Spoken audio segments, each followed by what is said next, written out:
LIND college में शुक्रवार को IQAC के सौजन्य से जंतु विज्ञान एवं वनस्पति विज्ञान के संयुक्त तत्वावधान में द्विदिवसीय राष्ट्रीय सेमिनार का उद्घाटन किया गया। मुख्य अतिथि उच्च शिक्षा निदेशिका प्रोफेसर रेखा कुमारी, विशिष्ट अतिथि बिहार राज्य विश्वविद्यालय सेवा आयोग सदस्य प्रोफेसर अनिल कुमार सिन्हा, सम्मानीय अतिथि प्रोफेसर दिलीप कुमार व अखिलेश कुमार सिंह तथा प्राचार्य प्रोफेसर अरुण कुमार द्वारा संयुक्त रूप से दीप प्रज्वलित करते हुए इस राष्ट्रीय सेमिनार का शुभारंभ किया गया। सेमिनार का विषय था sustainable development and management for agriculture, health and nutrition, livelihood and environmental security in Bihar. आइए सुनते हैं मुख्य LIND कॉलेज के प्राचार्य प्रोफेसर अरुण कुमार और प्रोफेसर अनिल कुमार सिन्हा ने क्या कहा। वो भी कुछ अच्छा करे तभी जाके एक बच्चा भी अच्छा करने के बारे में सोच सकता है। और जैसे कि अब टीचर की मैडम जो आई हुई थी रेखा मैडम, वो टीचर के बारे में बहाली के प्रोफेसर के बारे में, तो कभी कभी ऐसा होता है कि बच्चे तो पढ़ लिख लेते हैं,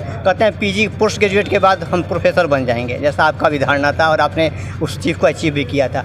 तो वो पढ़ते हैं तब तक सरकार की दूसरी रूल्स है, नहीं PhD कीजिएगा तब प्रोफेसर बनिएगा। जब PhD करते हैं तो फिर नहीं नीट भी क्वालिफाई कीजिएगा तब बनेगा। तो वो कैसे कैसे अब धीरे धीरे विकृतियाँ बढ़ती जाती है। ये समाज जब बढ़ता जा रहा है और बच्चों के अंतर्गत एजुकेशन बढ़ता जा रहा है, लोग शिक्षावान होते जा रहे हैं, डिग्री लेते जा रहे हैं, तो ये तो बनेगा ही, इसमें कोई विचित्र बात नहीं है। सरकार जो बनाती है ये प्राप्त करना, ये प्राप्त करना, ये प्राप्त करना, ये तो होगा ही।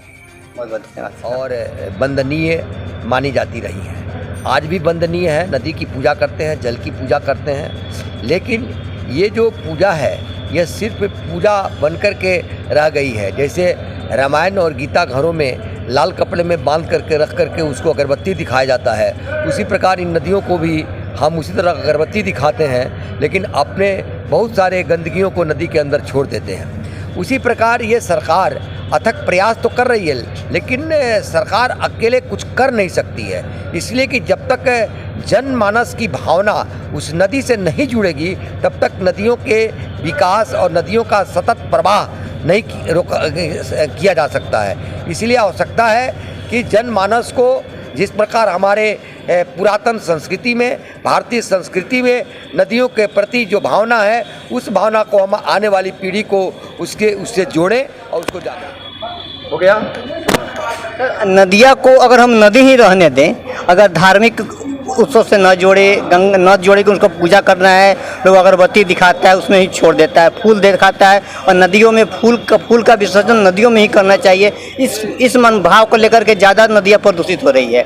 तो नदिया को हम नदियाँ रहने दें और जहाँ जिस देश में नदी को सिर्फ नदी का दर्जा दिया जाता है वहाँ नदियाँ बिहार की अपेक्षा और हमारे देश की अपेक्षा ज़्यादा स्वच्छ है।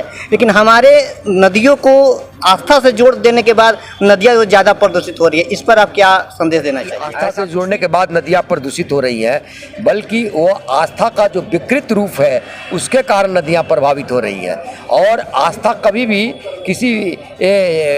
जिसके प्रति आस्था किसी व्यक्ति की होती है उसकी कभी नष्ट होने के लिए कभी कल्पना भी नहीं कर सकता है, सोच भी नहीं सकता है। इसीलिए आस्था के विपरीत है। जो लोग ऐसा करते हैं वो कहीं ना कहीं अज्ञानता में करते हैं। उस अज्ञानता को समाप्त करने की आवश्यकता है, चाहे वो सरकार करे, चाहे बुद्धिजीवी करे।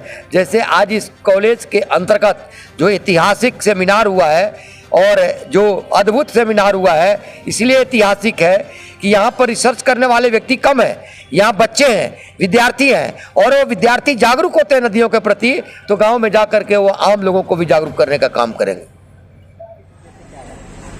उद्देश्य है कि जो विकास हो रहा है वह एक सस्टेनेबल डेवलपमेंट जिसको कहते हैं कि मनुष्य को जितनी ज़रूरत है उसका विकास हो और आने वाला पीढ़ी के लिए छोड़ते हुए और अपना विकास समाज करे।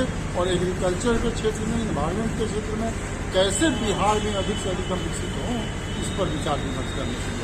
जहाँ तक पौष्टिक भोजन की बात होती है कि पौष्टिक भोजन जो हम, लेकिन कोरोना जैसा भी काल में लोगों का आर्थिक स्थिति बहुत तंगी हो जाए, अभी लोग 2 वक्त के भोजन की जुगाड़ कर पा रहे हैं। इसमें पोषक युक्त भोजन की चर्चा हम कैसे कर सकते हैं? देखिए, इसमें ज्ञान का थोड़ा हम लोगों को अभाव, जानकारी। जैसे हम प्रोटीन सोचते हैं कि मीट मुर्गा खाएंगे तो प्रोटीन मिलेगा, लेकिन न्यूट्रेला जो सोयाबीन है उसमें मीट और मुर्गा से थोड़ा भी कम नहीं है। तो ये सब ध्यान में रखना होगा कि सस्ता चीज में हम अधिक से अधिक पौष्टिकता कैसे प्राप्त करें और तब हमको कोई समस्या नहीं है। आगे सर आपकी ये सेमिनार भी ना हो, लेकिन फिर भी आप ऐसे समाज को कैसे जागरूक कर पाएंगे कि छोटे छोटे विटामिन से छोटे छोटे ऐसे पदार्थ भी हैं जिसको सस्ते हैं, उससे खा करके भी हम भोजन के रूप में ग्रहण कर और पौष्टिक प्राप्त कर सकते हैं। इसके लिए जागरूकता कैसे समाज जागरूकता के लिए मेरा अपना विचार है कि एक गवर्नमेंट का प्लान उसमें हम रजिस्टर्ड कराए हैं कॉलेज का, तो गाँव में इस बात को ले जाए तो एक कॉलेज की कमेटी बने और डिफरेंट ब्लॉक लेवल पर सब जगह ये बातों को समस्याओं को रखे और लाभ समाज कैसे प्राप्त कर ले, ये सस्ता कम दाम में ज़्यादा से ज़्यादा पौष्टिकता कैसे प्राप्त करें, यह आम जनता को इस बारे में जानकारी देने के लिए का भी हम लोग का कार्य है।